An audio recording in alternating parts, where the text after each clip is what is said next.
cry. We complain and cry. We no ready to fight.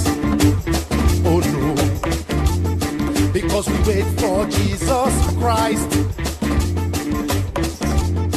to come down with Him shining light or something. Hello, good afternoon, and welcome to Distinct Politics, the People's Parliament. Distinct Politics is brought to you by Distinct Radio, the US #1 Nigerian community radio. I welcome you all to the special episode of Distinct Politics, the People's Parliament. Like we always do, we have a guest on the show today. We have a guest on the show this afternoon here in the United States. We're gonna be hosting the chairman of Nigerians United Against Corruption, which we have known as NUAC. So, in person of Mr. I would say Comrade Dele O Olawole, popularly known as GOO. So we're gonna have him as a special guest on the segment today, and our segments on the segment today, we're gonna have about 3 layers of segments. So number one, we're gonna talk about NUAC as a group. So we're gonna talk about NUAC. So what are the successes of NUACs and what are their future aspirations? So we're gonna talk about that today. And we're also going to look into our beloved country, Nigeria, and what is going on right now. We have a lot of scandal going on in Nigeria. We're going to look into those topics. So we have about 3 topics to look into today. So we'll be looking into, we're going to have a chit chat on NUAC. Then after that, we go into the Nigerian current affairs, like what is happening right now, what is out there. So we're going to discuss about the money laundering issue Nigeria seems to be involved in, about the buying of arms. So we're going to look into the $9.3 million cash for arms deal. We're going to look into that today, and hopefully if we have more time, we're going to talk about Scotland as well. So the independence of Scotland that never happened this past Friday. So we're going to talk about that. And before I proceed, I just want to introduce myself. I'm the host on the show. My name is Casey Badru, and I'm still your host on the show. And the show comes up every Saturday, 1 p.m. Central Time, which is equivalent to 2 p.m. Eastern Time. And in the UK and Europe, it's probably around 7 o'clock and 8 o'clock your time. So once again, welcome to the special episode of Distinct Politics, the People's Parliament. And without wasting much of our time, because time is actually not our friend on the segment today, we have just an hour to go through all the topic we have before us today. And before I proceed, I just want to formally welcome my guest on the show. He has joined me all the way from Norway. And once again, the guest on the show is Comrade Dele O Olawole, which is the chairman for Nigerian United Against Corruption. So I welcome Mr. Dele. I welcome you on to Distinct Politics. Thank you very much, and nice to be with you this hour. Okay. How are you doing? I'm doing very well, as always. How are you, sir? That's good. Good. All right. So that's Mr. Dele Olawole, all the way from Norway. So he has joined us remotely all the way from Norway to take questions and to have a chat about NUAC. So NUAC has been in existence for how long now? Since we started in 2001. On time. 2001. And yeah, we started in 2001. 2011. Yeah, 2011. There's always this confusion about 2001, 2011. Okay. So we started 2011, and then we were officially registered 2013. Okay, 2013. Yeah. And if I recall from our last discussion, the registration actually happened there in Norway and not in Nigeria, right? Yeah, you are right. Okay, Joe, can you bring us up to speed just for the benefit of some members of NUAC that doesn't know why? Because this is a group this is a Nigerian group. I mean, it's more of a civil rights group. So why is it registered in Norway and not by the CPC in Nigeria? Yeah, you know, we are in a very funny time and in a very in a very funny period in the history of our people, of our nation, of humanity. They see you as a threat in one way or the other. Because the moment you have Nigerians united against corruption, that's a red flag. That sounds like a war. Yeah. It sounds like we are deploying mass of weapon of mass destruction against corruption in Nigeria, and that is the wrong perspective. But I cannot understand why people feel threatened by that name, and that is why it was not actually registered in Nigeria, because they came up that, okay, no, you cannot register that name. Why? Nobody was able to give us any specific reason why it should not be registered or it cannot be registered. So, and they did not give us even any other alternative. So we try many times. We use lawyers. We use people to use. Not even a name change. Like maybe you should change the name to something else. No, they were just trying to say that, okay, you know, I can use it as a kind of foundation or somebody. Some people came up with, okay, you can call it Dele Olawole, something, blah, blah, like that, and some other stuff like that. You know, it doesn't make any sense to me. Yeah. And it's none of their business, actually, to suggest to me the name I should call my organization, for as long as that name is not registered in their database. Yeah, but this is what we are talking about, freedom, you know. But as far as Nigeria is concerned, that freedom is very, very far remote to the people, because, you know, we were under military regime for many years. So everything about us is just see, obey, and command. I give the order. It's either you obey or you don't obey. It's stupid stuff. It's not the way to do business at all. So we ran into that problem, and then we decided to say that, okay, enough is enough. We have to do the registration somewhere outside the country in Norway. And we are not against the government, but the name itself is just a threat, I think, to them. And I mean, as far as the government is concerned, maybe they don't even care. But, you know, there are some overzealous citizens in the country. They want to be seen and then robbing minds with thieves and corrupt human beings. So I think that is why they see the name as a threat, and then they don't want to register it. So we got it registered in Norway. As an international organization, which means we can operate anywhere in the world. Okay. Especially where Norway has a kind of agreement with other countries. Okay, that's fine. I mean, that explains the reason why, for the benefit of some of NUAC members that doesn't know why this mission is actually registered in Norway. So that's the reason. So at the time, as the name suggests, so it kind of presents some red flags out there for the Nigerian government. Like, why is it Nigerian against united against corruption? So it's like, are you guys trying to plan something else? So that's the reason. So because I know we've had so many new members in NUAC, and I feel this is an avenue for us to kind of bring them up to speed, what NUAC is all about, what is the main objective of NUAC. And can you just maybe briefly, not to, because for the benefit of our time, tell us more about NUAC and what actually what actually prompted you to start this group like this, the Nigerian United Against Corruption. So can you give us a background about NUAC? Yeah, just say that NUAC is set out to beam the light into the eradication of all forms of corruption in Nigeria. Starting with the promotion of honesty, transparency, accountability, questioning, and integrity in all aspects of the Nigerian society, starting from the home. You know, the focus is starting from the home, which is starting from you, from yourself. And when you say the country is corrupt, the country is not corrupt. The country is a geographical entity, but the people inside the country are corrupt. So our focus should be on the people, on our homes, on individual. What are we doing wrongly? Well, I mean, government voted a particular amount of money for a particular budget. Somebody stole the money.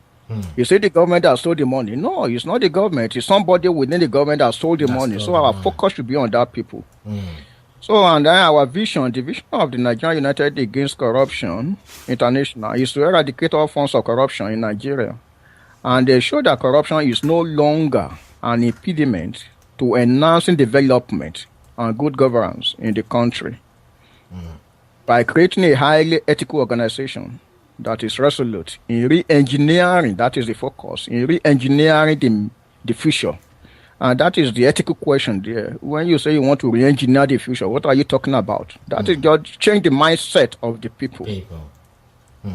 Just their mindset and everything will return to normalcy, And then our mission is to ensure the establishment of a highly ethical society where majority of the citizens are accountable, transparent, and trustworthy with high degree of integrity. So what we are doing here is a completely different from what even they think in Abuja or what they think anywhere in the world. We are fighting our own corruption differently by looking at the mindset of the people. By asking them to do things differently. By asking them to be honest first to themselves, because whatever you do out there, when you say you go to any ministry and you steal the money from that ministry, you are stealing your own money. You are stealing the money that belongs to your own future generation. And this is the concept that is not known to our people, that they don't know. They think that, they are stealing.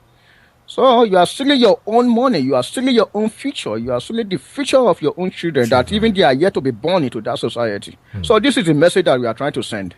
Okay, thank you very much for that brief explanation of the mission and the vision of NUAC International. So you've actually laid out what you want to do. So how do you kind of achieve, how do you put this into implementation? How do you implement all those nice things you said about the re-engineering, ethical societies, and the rest? So how do you deploy this good initiative and make sure, like you said, it's going to start from the home? So how do you start with that? And in a home, it's going to start with an individual, maybe the head of the family or somebody from the family. So how do you sensitize, make people to be sensitive of things like this? Like, okay, if you steal money, you're not just stealing from the government coffers, you are actually stealing from yourself. So how do you go about implementing all this?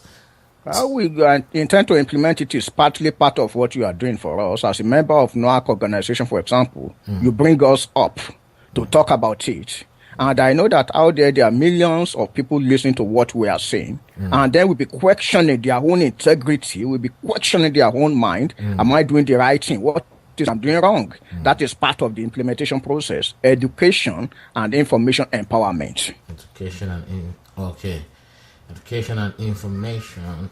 Okay, that's very good, because I mean, like the name suggests, so many people might just join the group. They might think this is a crusade to fight against the government, say things, maybe it's sort of like a Nadeco group or something like that. But from what you explain, it's far beyond what an average man, layman can think of. So I mean, the name suggests Nigerians United Against Corruption. So it's like, are you going after corrupt people? Are you trying to prosecute them and make sure that the law takes its course?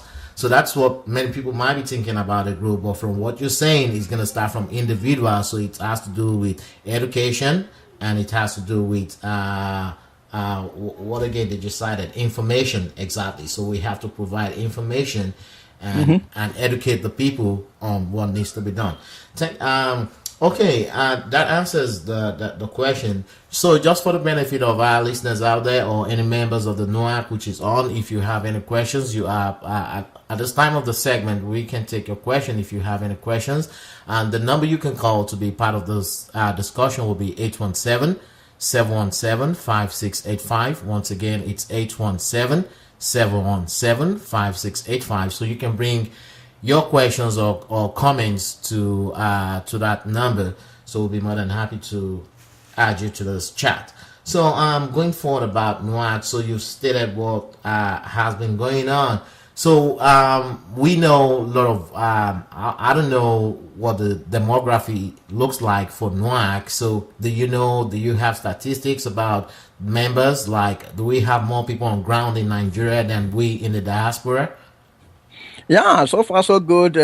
We are happy with the way we are progressing because it's not about number in the first instance, but about how many people get the message and understand precisely what we are talking about. And for now, we have members that cut across the globe. We have members in the UK. I was in the UK a few weeks ago to encourage our members there, and then we have an active group that is going on in Lagos. They started with two.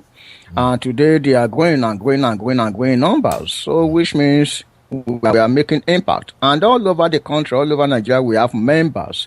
But just that, okay, many of them are still a little bit, it's a teaching, you know. You have to be part of the teaching. You have to really understand what we are talking about. And you have to make some sacrifices.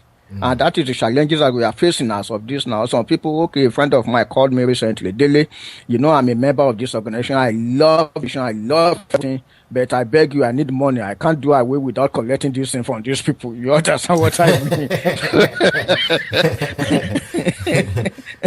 So because of hunger, because of poverty, because of all this kind of thing, people are a little far away from understand what we are saying. But few people are joining, many people are coming on, and on our Facebook page we are over 5,000 members, and then a few are very active there. So we are moving, and then globally, I mean, in Europe, in the US, a lot of our members they are starting. I think they started to think. You have to let them know how corruption impacts them and affect their life before they can actually say, okay, they want to be part and parcel of this.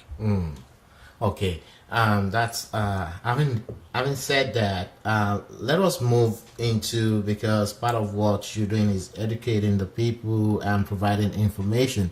So now we have election coming on. We're gonna have a general election come 2015. So any plans out there on how to make sure people make sure they vote, they exercise their civic right? So what is NUAC putting in place to educate the the citizen out there come 2015 that they should let their vote talk, and they shouldn't mortgage their future by accepting some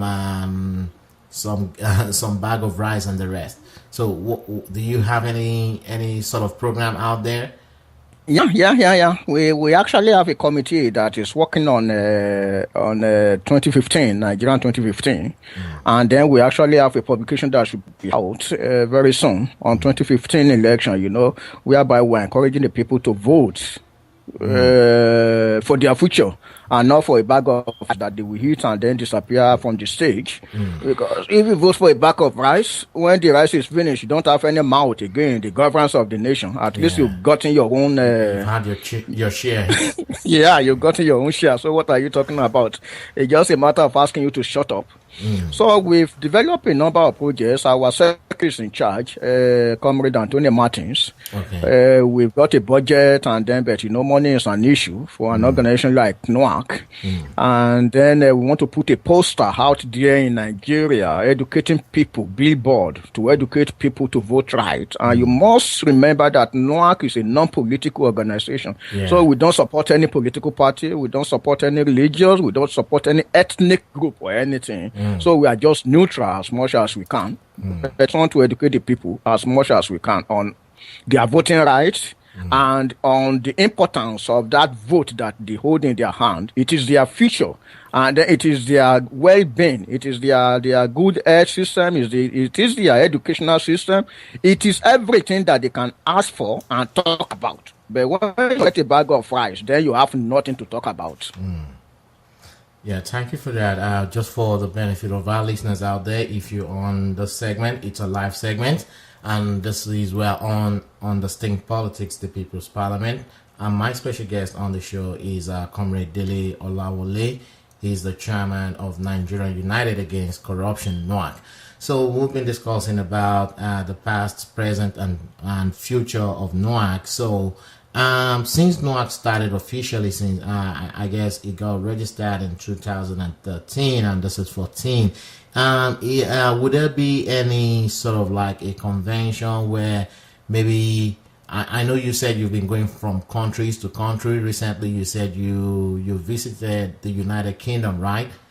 Yes, So, right. so when are we gonna have like some sort of convention? Maybe kind of bring all the members together. And I mean, it could be like this kind of medium. I mean, I'll be more than happy to provide that avenue.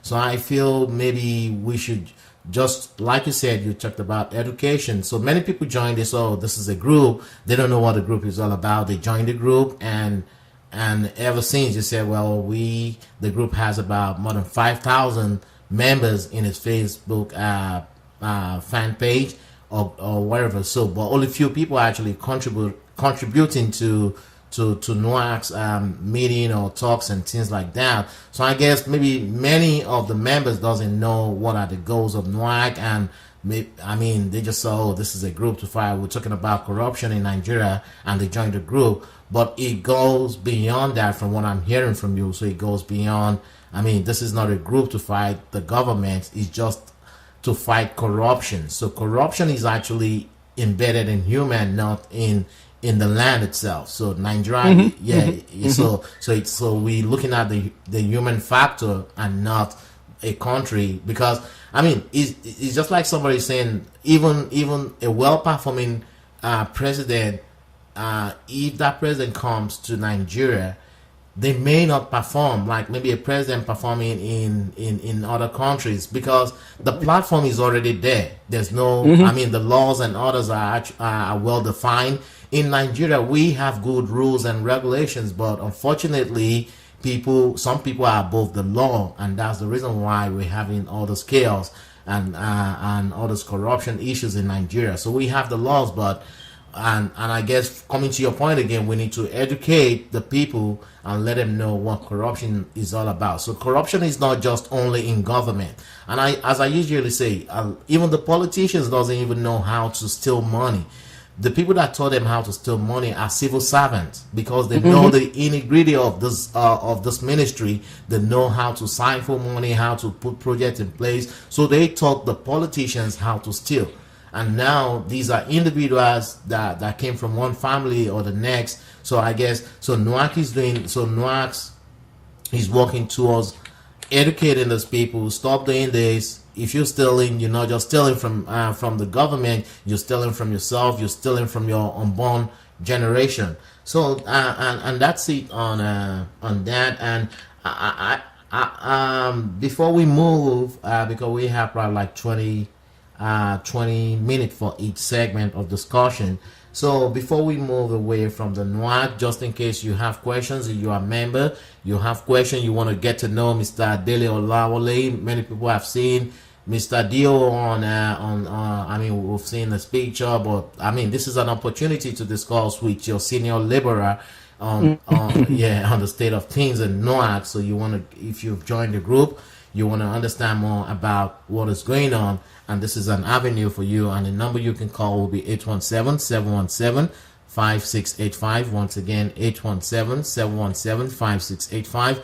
And we are live streaming on our website at www.distinctradio.com. And for our listeners here in the United States, you can also call this number on the go. The number to call will be 857-232-0137. Once again, 857-232-0137. If you're on the go, you can call the number to listen to the segment. It's a live segment, and we're also available on the TuneIn app. So download the TuneIn app on your mobile or smart devices and search for DNC Radio. So we're still on NUAC. So we've discussed, I mean, just briefly, because this is not the first time NUAC is going to come. I mean, the chairman is going to come on air to talk about it. We've had discussion about NUAC in the past. We're just trying to bring new members up to speed on what is going on in NUAC. So, can you tell us your future plans and schedules for NUAC? Yeah. Just before because you mentioned something very crucial, something very important, which I just want to highlight here. Okay. In one of our teachings, we say money has no leg. Money has no wing. But it can fly. Someone somewhere is an accomplice to destruction of the future. A driver, a clerk, a bank worker, a bank manager. Politicians unemployed came in. In 4 years, they are billionaires. You are a civil servant on level 4, helping politicians to seal your future and that of your generations unborn. You will never rise above level 4 until you are retired and live in a dejected life. You can stop corruption under your nose by saying no to Oga Patapata at the top. You see, this is a very powerful message if you look at it. And the future is with us because we are going places with our message. So we have the Women Convention coming up in 2015 after the election in that country. The women in Nigeria united against corruption. They are coming together to host a conference in Nigeria. And that will be the first time where you have women uniting against corruption in any part of Africa. So we are very excited about it, and then we are excited about our engagement, our partners, and then the direction that we are going in fighting corruption because we realize we cannot fight corruption without fighting poverty. So we have a lot of projects in places, but you can have everything you think about. You can have all the plans you think you can have in place. If you don't have the people, if the people don't see, understand the vision, understand that, okay, this thing really impact their life, then you just be shouting. So our main focus now is to get the people on board to understand precisely what NUAC is all about and how corruption impacts their life. Thank you very much for that submission. And that's it. So, just exactly what I said, because politicians are like novice. They don't know where the money is. So from what the chairman just said, you can see it's the civil servants. So the bankers, we taught them how to steal. We tell them what to steal and how to do it. And they use us to steal those money. So are we going to continue doing that for them to take our future from our hands? Are we going to continue doing that? So it's all left to you and me. So and that's it. So we're going to go on a short break, and we'll be back to discuss about the $9.3 million cash for hams. So we're going to talk about that. It's a very important topic we want to talk about. And this, it's much of the corruption thing we're talking about today. So if a country as a whole could do something against the international law of money laundering. So every country has its own stipulation out there, how much cash you can bring in and take out. But unfortunately, Nigeria found himself in this money laundering issue. So we're gonna be discussing that in our next segment on Distinct Politics. So stay tuned, don't go away. We'll be right back after the short music break. So we cry, we complain and cry. So we cry, we complain and cry. Democracy make us crazy. Like this democracy make us crazy.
Yeah, welcome back to Distinct Politics, the People's Parliament. Distinct Politics is brought to you by Distinct Radio, the U.S. #1 Nigerian community radio. And you can listen to us on our website at www.distinctradio.com, or you can call this number on the go, 857-232-0137. And we are on the second segment of this of Distinct Politics. So what we have to discuss on the segment is the $9.3 million cash for arms deal. So this was it's a transportation of $9.3 million in a jet, which looks like a classic case of money laundering. So this was in the news as this came on around, I guess, Wednesday. This happened.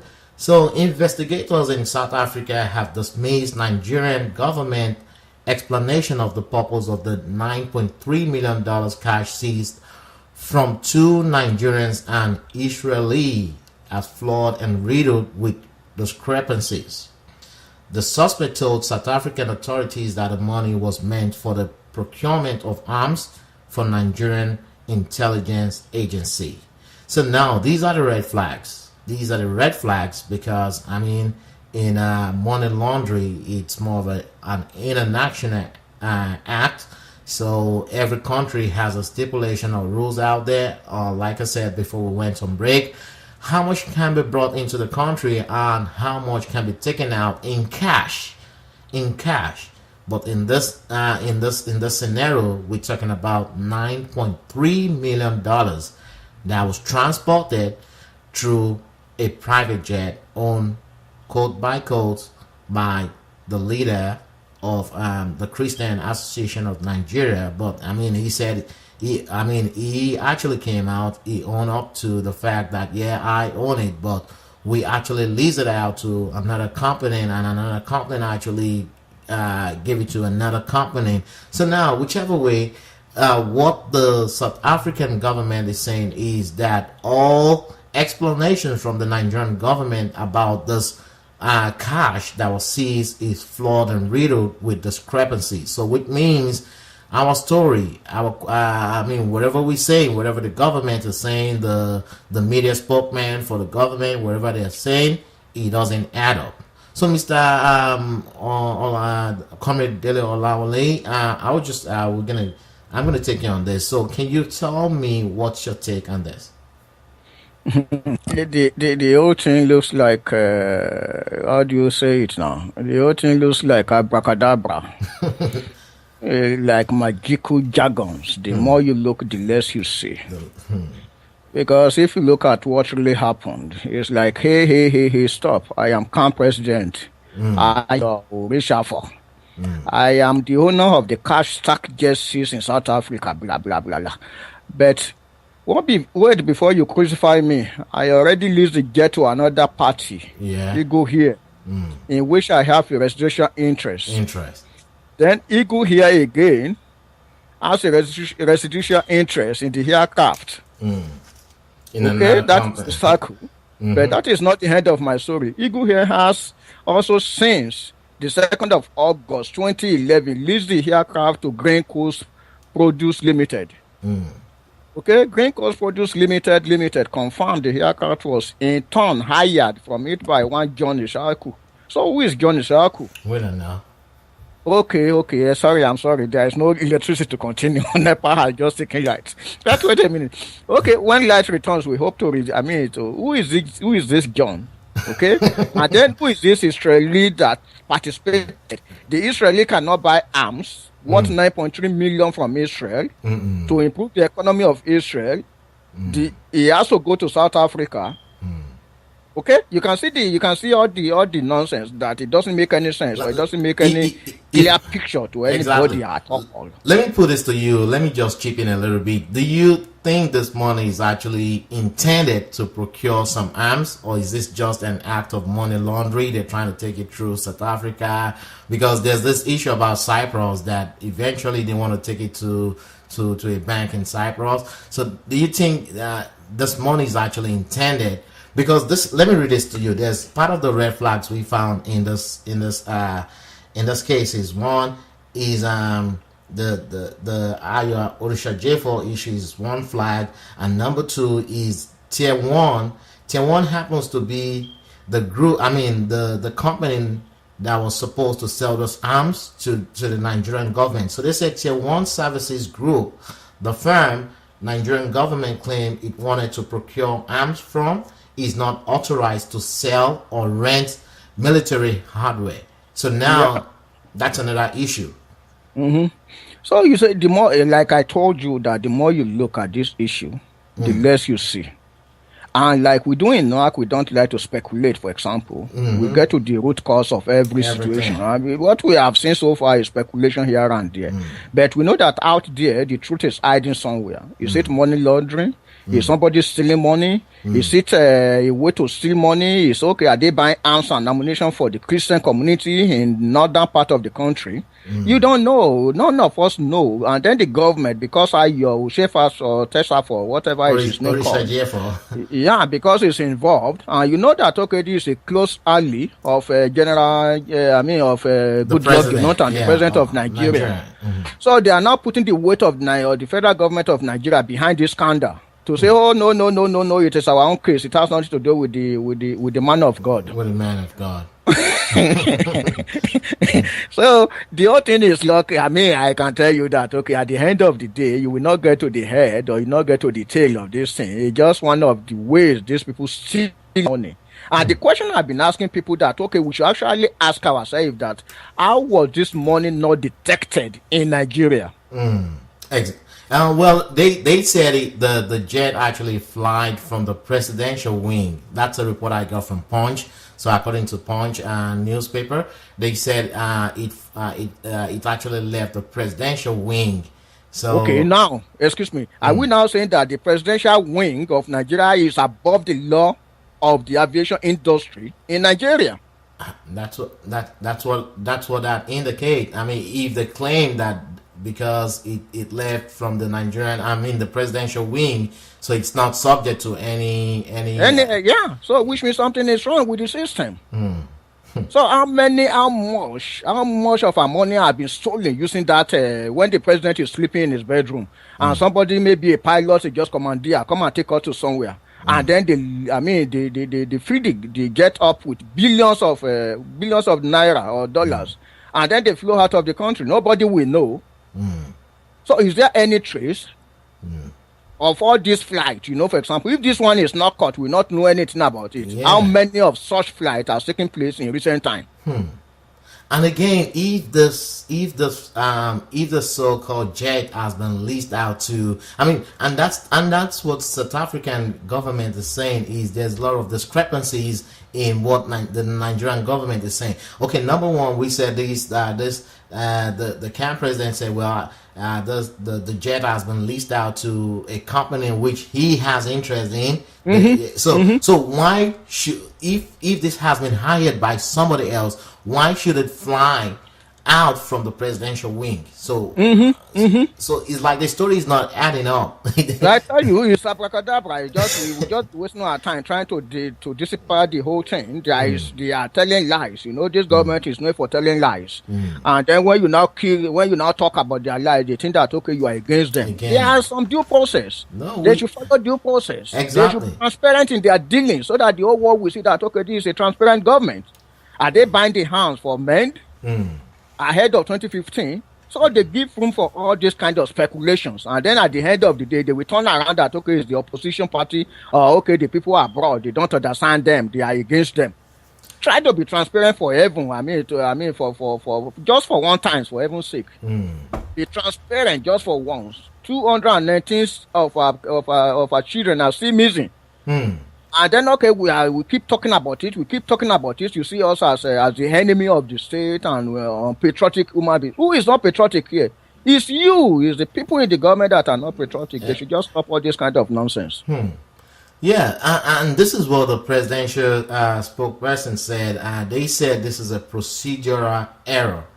That, in fact, they said it's a procedural error. But this is what the APC spokesman said, and this is what he said in regards to this issue, that in any case, okay, I'm sorry. The party said, I just want to make sure I get to the main point. Okay, what he's trying to say is, okay, we said it's a procedural error, but now why was Lamido's son convicted for not declaring a mere $50,000 at the Malam Aminu Kano International Airport? So this is the same, and this is same people in the same government. So somebody tried to leave the state with $50,000, and he was questioned, and now a jet left the presidential wing with 9.3 million, and we know the government. I mean, the government is not novice about the Global Financial Act on money laundering. We know what are the stipulations and what are the threshold for cash flow from one country to the next. So why would Nigerian government take that much? I mean, that much from Nigeria to buy arms? So must it be cash? I mean, my question is, that's the question. Must it be cash? No e-transfer. With no e-transfer, no issue of checks, nothing whatsoever. Why should you go with cash? That's the question that we're asking ourselves. And then, okay, even forget about all this kind of thing. Nigerian government is one of the most inept government in the world. They know the right thing to do. They are not doing it because of all this level of corruption in the country.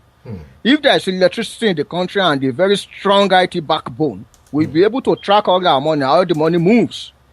But today you cannot see when people carry files at the office. Somebody signed the paper and some other stuff. You cannot track them. You cannot do e-tracking, on how this money are moving. And then deliberately they are doing this in the country. No electricity, no IT backbone, so you cannot track anything. You cannot follow them up. And then they come back to be telling us about moneyless people or whatever, or cashless somebody. A government that is talking about cashless, would that government be transferring 9.3 million in a lease jet? What about if that jet crash somewhere? So that will be $9.3 million lost, vanished somewhere, gone somewhere. That's true. I mean, those are the questions people are asking. Like, I mean, that's what that's what it is. Because if anything happens to the jet, maybe it crashes or something happens. So it means that money is gonna vanish. So or you see ISIS. The international community should be interested in this case. In this case, what about if that jet is hijacked by ISIS? They will have $9.3 to get arms and ammunition anywhere in the world. To keep with this kind of stupid stuff that they are doing. Or Boko Haram got $9.3 million in his account. So they are too careless about money and about everything, and then they are talking rubbish as if all of us are born Momo or were born yesterday. Yeah, there's a lot of red flags in this scandal. There's a lot of red flag because number one, why cash, and number two, why are we dealing this is like a black market. It's a black market because number one, this company you claimed you want to buy arms from, it's not registered. It's not registered and licensed. So why would a government of a country involved in black market do? The giant of Africa for that matter.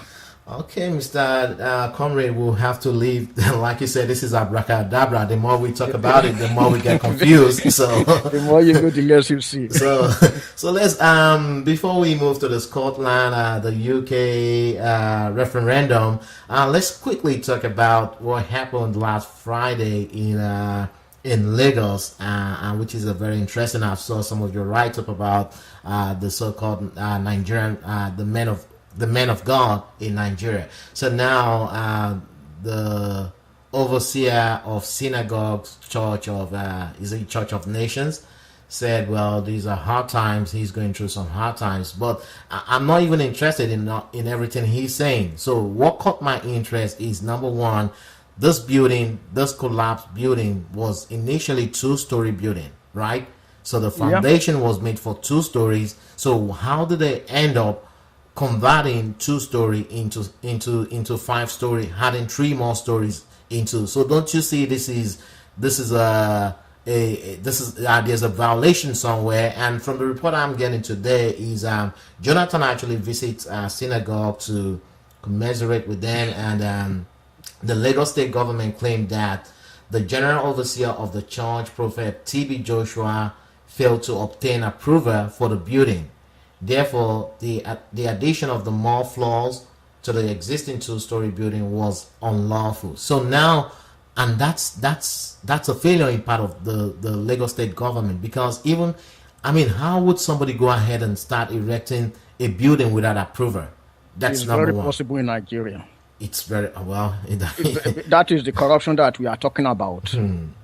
If somebody has thought about it, for example, one, did they seek approval to build additional three-story on two? Okay, if they did not seek that approval at all, it means that, okay, they don't care about the rules, they don't care about the regulations, they don't care about anything in the country. Anybody can just do whatever he wants or she wants to do in a jungle environment. Because when you go to that church, you will see ministers there, you will see commissioners there, you will see head of police, head of military, head of everybody. Everybody having one problem with the woman sitting in front of the house or the other, so they need deliverance. And these guys speak a lot about, okay, deliverance, about this, about this. So everybody will be there, and there is a man of God that must not be questioned. His authority is final. You cannot question him. So if he's putting even 10-story on a one-story building, formally approved, is still a man of God. He sees beyond human being. That building can never collapse because, okay, he's a man of God. He has seen it all. And now we see that, okay, he's just a man of whatever Nigeria wants to call him. So it is possible in Nigeria. Everything is possible in Nigeria. Everything is possible in that country. We have people just think they can do anything they want to do and get away with it. And the annoying part of it is that, okay, instead of this guy to go back and ask questions that how did it happen? What did I do wrong? He first of all blamed Boko Haram. Now he's blaming Satan. He's not taking responsibility. Exactly. And he's not accepting that, okay, there is a negligence somewhere. We must set up a committee to question, to find out precisely what happened. He's not doing that. He's just talking rubbish. And absolutely illiterate. And again, just to add to what you said, because at this time, if it happens to be an advanced country where we are today, this man should probably be sitting in jail while the investigation is going on, because number one, you violated the state law. So how would you, I mean, you are such an influential person, a man of God, how would you do things without seeking the state approval? I mean, as a man of God, we should teach people on how to obey man rules and God rules, right? How to be moral and how to be morally upright, and how to obey God and seek his whatever we want to seek. So, but now men of God are found in cases like this. So 2-story building, 3 more stories erected on 2 stories. So we know what's going to happen, because the foundation wasn't built to handle 5-story building. So maybe the initial foundation there was just for 2 stories. So why would you put 3 more? That's part of the selfishness and the corruption that is mingling in our midst. So I guess, well, the state government said if there were any violation of relevant planning laws, the church will be shut down indefinitely. Well, I don't see this happening. Because they should not say the church will be shut down. They should. I'm not so sure if the church is already shut down or not. That should be the first. Exactly why the investigation is going on. And then the minister on. or the commissioner of works and housing should be invited for questioning. Is there any inspection going on? If that is not happening, then something must happen. It must be rolling by now. People have died, And then, it's just unfortunate that we don't even take life so seriously in this country. 60 or more than 60 people have died. They might be breadwinners in their homes. They might be anything in the society, but we don't care. And then, okay, this guy is there talking jargons, and then the governor of the state is talking to me. Okay, he's doing what he's supposed to do, but by now they should have closed down that church. Exactly. By now, it should be rolling. They should be questioning. We should be seeing the transparency going on in this thing. By now, this guy will now be reaching out to all those big people in the church. You have to talk to the governor for us. You have to do this thing for us. At the end of the day, you don't hear anything. And then they will just kill it like that. And then, okay, no compensation will be paid for all those people that died. The president of Nigeria visited, maybe because majority of the people died there are from South Africa. If they were Nigerians, I'm not so sure the guy would care. He would not care at all. Well, we don't want to. Yeah. As he visited Borno State. Yeah, in Chibok We had village. 219 people, 219 children, future disappeared. Yeah. He has not done that. 60 people died in the synagogue of the man of God.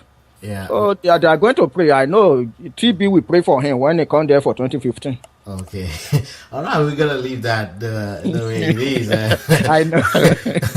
Well, because there's like you said, there's a lot of abracadabra going on in our beloved country. So yeah, for the few minutes we have about 8 minutes to the end of the segment, and all our listeners out there, once again, this is a live segment going on, and my guest that we've been having a chit chat on the show is Comrade Dele Olawole. Is the chairman of the of Nigerians United Against Corruption, NUAC.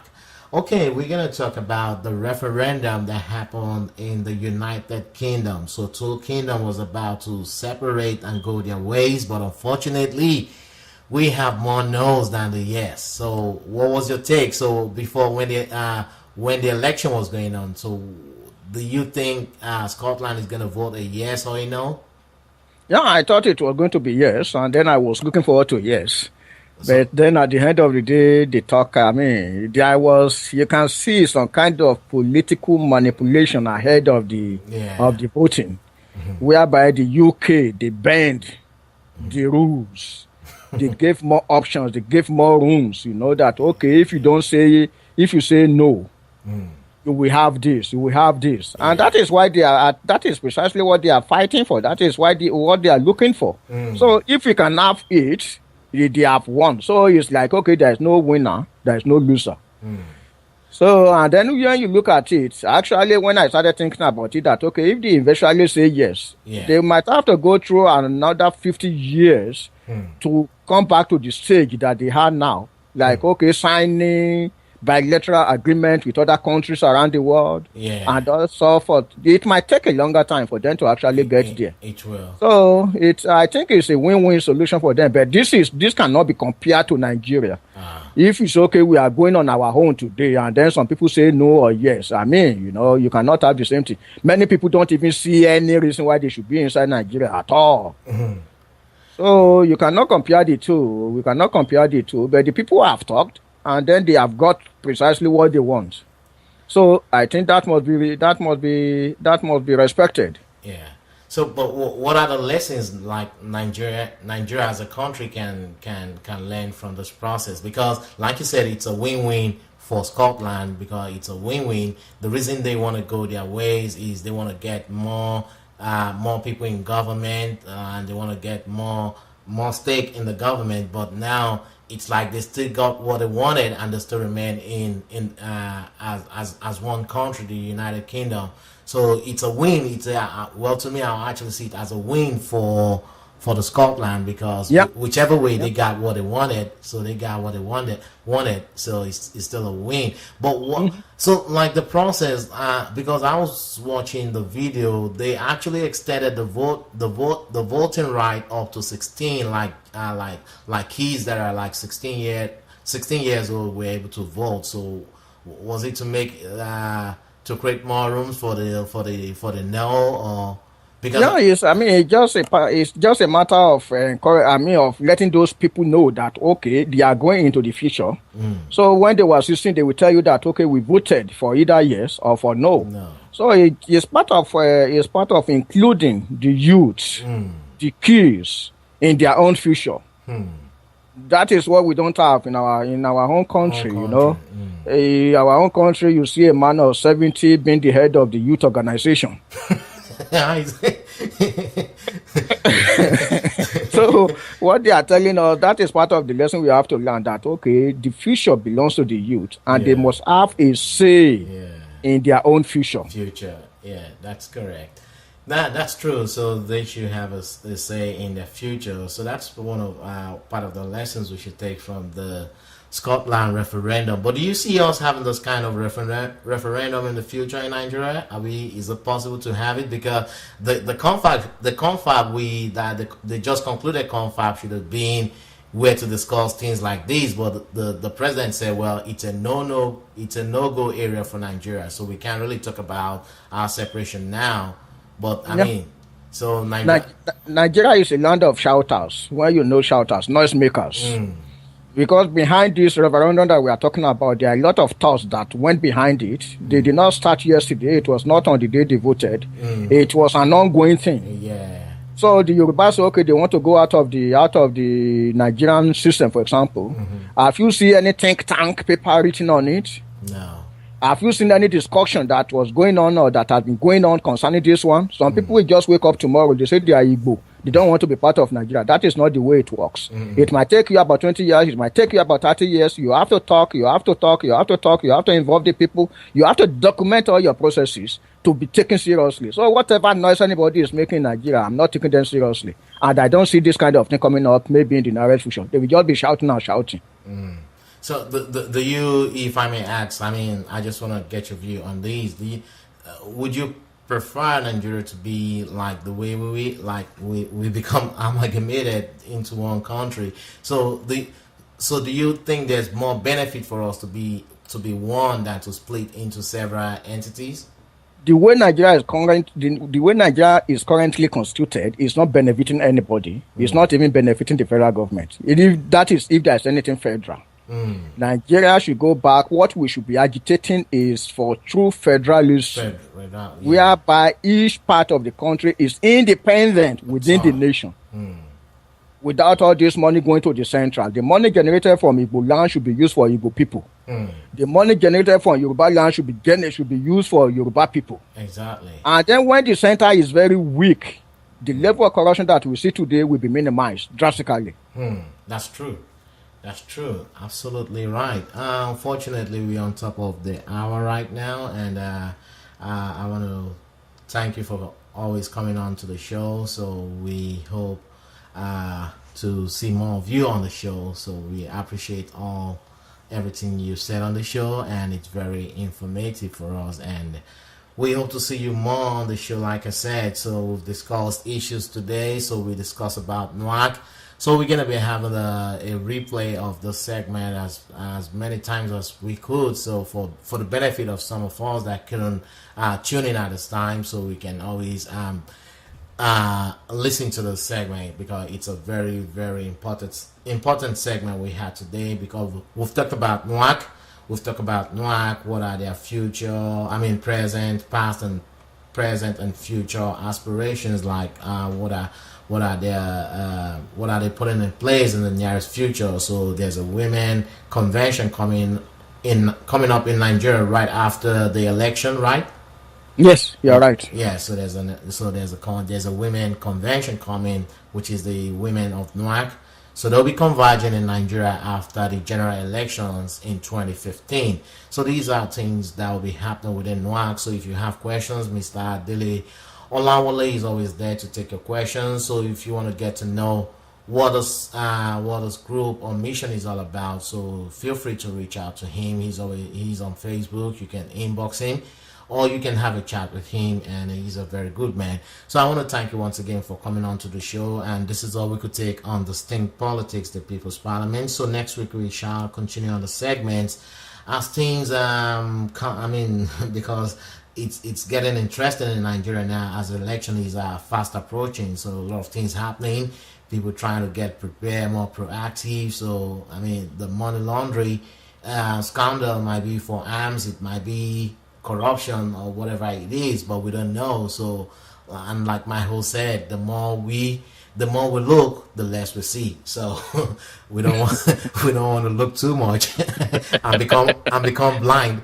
So so that's all we could take. I thank you all, and I thank you, Mr. Dele Olawale, for joining me on the show today. And next week we shall be on the special segment called Distinct Politics, the People's Parliament. And I'm still your host, and my name remains Casey Badru. See you next week on Distinct Politics, and have a good afternoon. America. Thank you very much, and have a wonderful evening. Thank you. Now the democracy make us crazy. Democracy make us crazy. Now the democracy make us crazy. So we cry, we complain and cry. So we cry, we complain and cry. Democracy make us crazy. Like this democracy make us crazy.